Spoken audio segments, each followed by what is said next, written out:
नमस्कार दर्शक बंधु पुणी थे स्वागत करुच्ची कपे चा दुई पद कथा आम यूट्यूब चैनल को नुआ रंगरे आ नुआ रूपरे।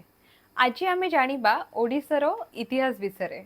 आज पंडित गदावरीश मिश्रंकर जन्म जयंती अक्टोबर 26 तारिख रे से जन्मग्रहण करथिले 1886 मसीहा। पुरीर बाणपुर ग्राम रे से जन्मग्रहण करथिले जोटा कि एबे खोर्धा जिल्ला रे अवस्थित।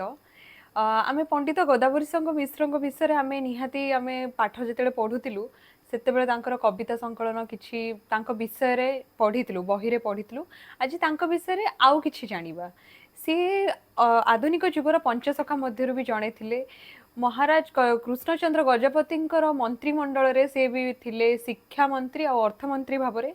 तांकर शिक्षागत योग्यता सेतेबेले समय रे से अर्थनीति रे स्नातकोत्तर थिले हमर कलिकता विश्वविद्यालय रु।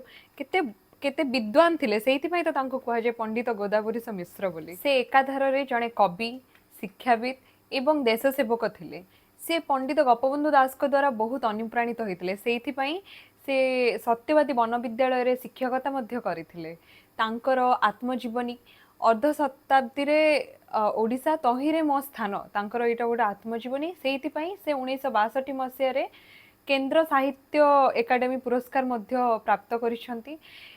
एमिति आमर ओडिशार इतिहास एई भलिया ही तांकर कहानी थिला जोटा कि आम ओडिशा को आगो को बढ़ाइबार बहुत सहाय्य करछंती।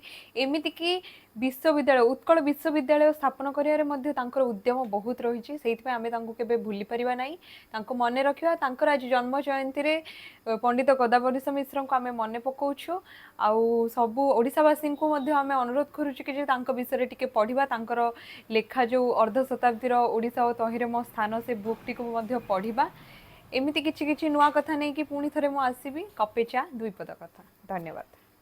लाइक शेयर सब्सक्राइब करने को जमा भी भूलिबेनी आमो चैनल कपे चा दुई पद कथा। ये